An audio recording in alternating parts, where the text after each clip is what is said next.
4 সপ্তাহ স্থায়ী হতে পারে ইঙ্গিত ট্রাম্পের। নতুন নেতৃত্বের সঙ্গে আলোচনায় রাজি যুক্তরাষ্ট্র। ইরানের বিপ্লবী গার্ডের সদর দফতর গুঁড়িয়ে দেওয়ার দাবি। মার্কিন ইসরায়েল আগ্রাসনের প্রতিবাদে দেশে দেশে বিক্ষোভ। পাকিস্তান ইরাকে ব্যাপক সহিংসতা। হরমুজ প্রণালীর কাছে জাহাজে হামলায় বিশ্ববাজারে ঊর্ধ্বমুখী তেলের দাম। ইরানে হামলার জেরে চলছে মধ্যপ্রাচ্য। কুয়েতে কয়েকটি মার্কিন যুদ্ধবিমান বিধ্বস্ত, বাহরাইনে নিহত বাংলাদেশি। সৌদির আরামকো তেল শোধনাগারে ড্রোন হামলা। লেবাননেও সংঘাত। ট্রাম্পের আলোচনার প্রস্তাব নাকচ তেহরানের। ইরানের সর্বোচ্চ নেতা নিহতের পর মধ্যপ্রাচ্য অগ্নিগর্ভে পরিণত হয়েছে। কাতার, ইরাক সহ বিভিন্ন দেশের মার্কিন ঘাঁটিতে নজিরবিহীন হামলা চালাচ্ছে ইরান। পশ্চিম জেরুজালেম ও মার্কিন বিমানবাহী রণতরীতেও পাল্টা ক্ষেপণাস্ত্র ছুড়েছে তেহরান। কুয়েতে যুক্তরাষ্ট্রের কয়েকটি যুদ্ধবিমান বিধ্বস্ত হয়েছে বলে নিশ্চিত করেছে কুয়েতের প্রতিরক্ষা মন্ত্রণালয়। অন্যদিকে যুক্তরাষ্ট্র ও ইসরায়েলও ইরানে হামলা অব্যাহত রেখেছে। এতে এখন পর্যন্ত বেশ কয়েকজন শীর্ষ নেতা সহ প্রাণ হারিয়েছেন অন্তত 550 মানুষ। এদিকে ইরানের নতুন নেতৃত্বের সঙ্গে আলোচনার প্রস্তাব দিয়েছেন মার্কিন প্রেসিডেন্ট ডোনাল্ড ট্রাম্প। তবে সেই প্রস্তাব প্রত্যাখ্যান করেছে তেহরান। যুক্তরাষ্ট্র ইসরায়েলের যৌথ হামলায় ইরানের সর্বোচ্চ নেতা আয়াতুল্লাহ খামেনি নিহতের জেরে পাল্টাপাল্টি হামলায় জ্বলছে মধ্যপ্রাচ্য। ইসরায়েলের রাজধানী তেল আবিব, পশ্চিম জেরুজালেমের রাতভর ব্যাপক ক্ষেপণাস্ত্র হামলা চালায় ইরান। অনেক মিসাইল প্রতিরোধে ব্যর্থ হয় আয়রন ডোম। ক্ষেপণাস্ত্র আঘাত হানে বিভিন্ন স্থাপনায়। এসব হামলায় প্রাণহানির খবরও পাওয়া গেছে।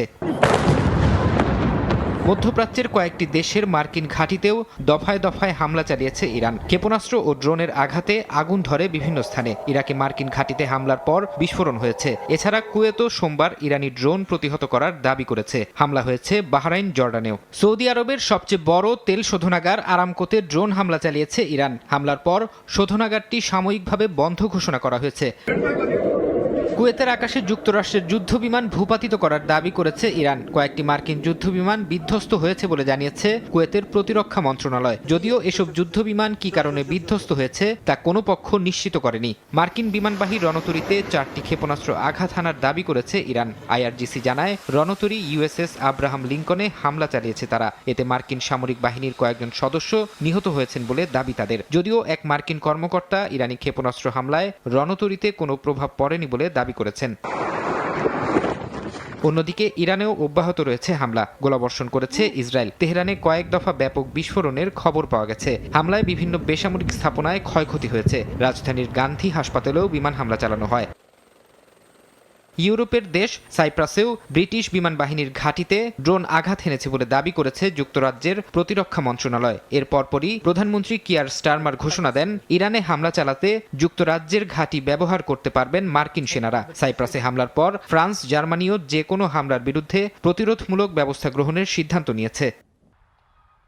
পাল্টাপাল্টি হামলার মধ্যেই লক্ষ্য পূরণ না হওয়া পর্যন্ত ইরানে অভিযান অব্যাহত থাকবে বলে হুঁশিয়ারি দিয়েছেন মার্কিন প্রেসিডেন্ট ডোনাল্ড ট্রাম্প। এই অভিযান 4 সপ্তাহ স্থায়ী হতে পারে বলেও জানিয়েছেন তিনি। একই সঙ্গে ইরানের নতুন নেতৃত্বের সঙ্গে আলোচনারও প্রস্তাব দেন ট্রাম্প।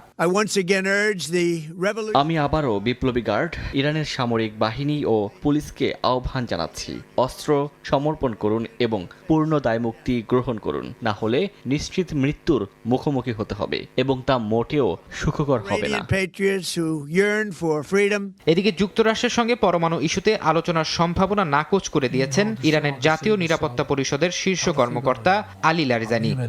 সর্বোচ্চ নেতা আয়াতুল্লাহ আলী খামেনির মৃত্যুতে শোকের সাগরে ভাসছে গোটা ইরান। প্রিয় নেতার নিহতের খবর প্রকাশের পর তেহরান সহ ইরানের বিভিন্ন শহরের রাজপথে নেমে আসেন লাখ লাখ মানুষ। খামেনির ছবি হাতে কান্নায় ভেঙে পড়েন তারা। যুক্তরাষ্ট্র ও ইসরায়েলের বিরুদ্ধে প্রতিশোধের দাবি জানান ইরানিরা।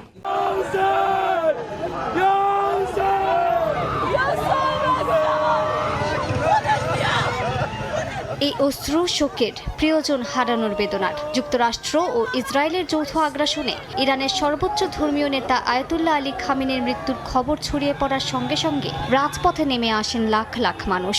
সর্বোচ্চ ধর্মীয় নেতার মৃত্যুতে যেন শোকের সাগরে ভাসছে গোটা ইরান। রাজধানী তেহরানে একে একে জড়ো হতে থাকেন অসংখ্য নারী পুরুষ। সর্বোচ্চ ধর্মীয় নেতাকে হারিয়ে শোকে মাতম করেন তারা। সময় গড়ানোর সঙ্গে সঙ্গে জনসমুদ্রে পরিণত হয় তেহরান। যুক্তরাষ্ট্র ও ইসরায়েলের বিরুদ্ধে প্রতিশোধ নেয়ার দাবি করেন তারা। খামেনি হত্যার বদলা চান তারা। শুধু তেহরানই নয়, ইস্পাহান সহ ইরানের আরও বেশ কয়েকটি শহরের রাজপথে নেমে আসেন সাধারণ ইরানিরা। মার্কিন আগ্রাসনের বিরুদ্ধে তীব্র প্রতিরোধ গড়ে তোলার ডাক দেন তারা। সর্বোচ্চ নেতার মৃত্যুতে দেশ জুড়ে 40 দিনের রাষ্ট্রীয় শোক ঘোষণা করেছে ইরান। সেই সঙ্গে ঘোষণা করা হয়েছে 7 দিনের সাধারণ ছুটি। এদিকে ইরানে মার্কিন ও ইসরায়েলি আগ্রাসনের বিরুদ্ধে খোদ নিউ ইয়র্কে বিক্ষোভ হয়েছে। নিউ ইয়র্কে টাইমস স্কয়ারে জড়ো হয়ে বিক্ষোভ করেন শত শত মানুষ। ইরানের জাতীয় পতাকা হাতে অবিলম্বে হামলা বন্ধের দাবি জানান তারা। বলেন, ইরাক যুদ্ধ থেকে শিক্ষা না নেয়ার কারণেই নতুন করে ইরানের মাটিতে হামলা চালাচ্ছে যুক্তরাষ্ট্র। এই সংঘাতের কারণে গোটা মধ্যপ্রাচ্য অস্থিতিশীল হয়ে উঠবে বলেও সতর্ক করেন আন্দোলনকারীরা। পাকিস্তানের উত্তরাঞ্চলীয় শহর স্কারদুতে খামেনির মৃত্যুর প্রতিবাদে হাজারো শিয়া মুসল্লি মিছিল বের করেন। বিক্ষোভকারীরা প্ল্যাকার্ড ও পতাকা হাতে যুক্তরাষ্ট্র ও ইসরায়েলের বিরুদ্ধে স্লোগান দেন। বিক্ষোভকারীরা জানান, এটি শুধু একজন নেতার হত্যাই নয়, বরং সমগ্র মুসলিম বিশ্বের প্রতি আঘাত। ভারতের কাশ্মীরের বিভিন্ন এলাকায় রোববার রাস্তায় নামেন শোকাহত প্রতিবাদকারীরা। তারা আয়াতুল্লাহ খামেনির ছবি হাতে শোক মিছিল করেন এবং ইসরায়েল ও যুক্তরাষ্ট্রের বিরুদ্ধে স্লোগান দেন। জোরদার করা হয় নিরাপত্তা। ইসরায়েলের হাইফা শহরে হিজবুল্লাহর যে আঘাত, সেই রকেট হামলার পর লেবাননের রাজধানী বৈরুতে বিমান হামলা চালিয়েছে ইসরায়েল। এখন পর্যন্ত সেখানে 31 জন নিহত হয়েছেন। এ নিয়ে একটি প্রতিবেদন আছে, সেটি দেখে আসবো। স্থানীয় সময় সোমবার ভোরে ইসরায়েলের হাইফা শহরের কাছে একটি সামরিক ঘাঁটিতে রকেট হামলা চালায় লেবাননের সশস্ত্র গোষ্ঠী হিজবুল্লাহ। এক বিবৃতিতে গোষ্ঠীটি জানায়, ইরানের সর্বোচ্চ নেতা আয়াতুল্লাহ আলী খামেনি হত্যার প্রতিশোধের অংশ হিসেবে এ হামলা চালিয়েছে তারা। সংবাদ মাধ্যম টাইমস অব ইসরায়েল বলছে, 2024 সালের নভেম্বরে যুদ্ধবিরতির পর প্রথমবারের মতো ইসরায়েল লক্ষ্য করে হামলা চালায় হিজবুল্লাহ। যদিও ইসরায়েল প্রতিনিয়ত লেবাননে হামলা চালিয়ে যাচ্ছে। হিজবুল্লাহর হামলার পর লেবাননের রাজধানী বৈরুতে বিমান হামলা শুরু করে ইসরায়েলি বাহিনী। এতে অনেকে হতাহত হয়েছেন। দেশটির প্রতিরক্ষা বাহিনী বলছে, হিজবুল্লাহ ইরানি সরকারের পক্ষে কাজ করছে এবং বেসামরিক নাগরিকদের উপর হামলা চালাচ্ছে। এছাড়া বিনতে জেবেইল শহর সহ দক্ষিণ লেবাননের 50টিরও বেশি গ্রামের মানুষকে তাদের বাড়ি ঘর খালি করতে নির্দেশ দিয়েছে তেল আবিব। হামলার মুখে জীবন বাঁচাতে পালাচ্ছেন হাজার হাজার মানুষ। এদিকে ইসরায়েলে হিজবুল্লাহর রকেট হামলাকে দায়িত্বজ্ঞানহীন অভিহিত করে গোষ্ঠীটির বিরুদ্ধে ব্যবস্থা নেওয়ার হুঁশিয়ারি দিয়েছেন লেবাননের প্রধানমন্ত্রী। তিনি বলেন, ইসরায়েলি হামলা একটি বিপজ্জনক কাজ, যা লেবাননের নিরাপত্তা ও স্থিতিশীলতাকে ঝুঁকির মুখে ফেলছে। এটি ইসরায়েলকে আগ্রাসন চালিয়ে যাওয়ার সুযোগ করে দিচ্ছে। হামলার সঙ্গে জড়িতদের গ্রেফতার ও লেবানন রক্ষায় প্রয়োজনীয় ব্যবস্থা নেওয়ার কথাও জানান তিনি। ইরানের সর্বোচ্চ নেতা আয়াতুল্লাহ আলী খামেনি হত্যার প্রতিবাদে বিক্ষোভে ফুঁসছে বিশ্বের বিভিন্ন দেশ। ইরাকের বাগদাদে মার্কিন দূতাবাস ঘিরে বিক্ষোভ করেন হাজারো মানুষ। পাকিস্তানের বিভিন্ন শহরে বিক্ষোভে পুলিশের সঙ্গে সংঘাতে নিহতের সংখ্যা বেড়ে দাঁড়িয়েছে 21 জনে। বিক্ষোভ হয়েছে ইয়েমেন, তুরস্ক, মালয়েশিয়াতেও। ইরানের সর্বোচ্চ নেতা আয়াতুল্লাহ আলী খামেনি হত্যার প্রতিবাদে ক্ষোভ ছড়িয়ে পড়ে ইরাকের বিভিন্ন জায়গায়। স্থানীয় সময় রোববার রাতে রাজধানী বাগদাদের কূটনৈতিক এলাকায় জড়ো হন শত শত বিক্ষোভকারী। মার্কিন দূতাবাস ঘিরে স্লোগান দিতে থাকেন তারা। পরিস্থিতি নিয়ন্ত্রণে আনতে টিয়ার গ্যাস নিক্ষেপ করে পুলিশ। বিক্ষোভ ছড়িয়েছে পাকিস্তানেও। একাধিক শহরে মার্কিন কূটনৈতিক স্থাপনার বাইরে পুলিশের সঙ্গে সংঘর্ষে জড়ায় বিক্ষোভকারীরা। দিনব্যাপী সংঘর্ষে বহু মানুষ নিহত হয়েছেন। খামেনির প্রতি শ্রদ্ধা জানান লেবাননের শত শত হিজবুল্লাহ সমর্থক। স্থানীয় সময় রোববার বৈরুতের দক্ষিণাঞ্চলে জড়ো হয়ে সমাবেশ করেন তারা। যুক্তরাষ্ট্র ও ইসরায়েলের হামলায় তারা নিহত হওয়ার খবরে শোক প্রকাশ করেন তারা। এদিকে মার্কিন প্রেসিডেন্ট ডোনাল্ড ট্রাম্প ইসরায়েলের প্রধানমন্ত্রী বিনিয়ামিন নেতানিয়াহুর ছবির পোস্টার হাতে বিক্ষোভ হয়েছে তুরস্কে। বিক্ষোভকারীরা মিছিল নিয়ে ইসরায়েলি কনসুলেটের সামনে অবস্থান নেন। এ সময় ইরানের প্রতি সংহতি জানিয়ে স্লোগান দেন তারা। একাধিক বক্তা যুক্তরাষ্ট্রের নীতিকে আগ্রাসন আখ্যা দিয়ে মুসলিম বিশ্বের ঐক্যের আহ্বান জানান। আমরা এখানে এসেছি এই হত্যাযজ্ঞ, এই দমন নীতি, এই আক্রমণগুলোকে নিন্দা জানাতে, শোষিতদের জন্য একটি কণ্ঠস্বর উপস্থাপন করতে, দেখাতে চাই আমরা মুসলিম উম্মার পাশে দাঁড়াচ্ছি এবং আমরা তাদের সঙ্গে একত্রে কাজ করতে চাই।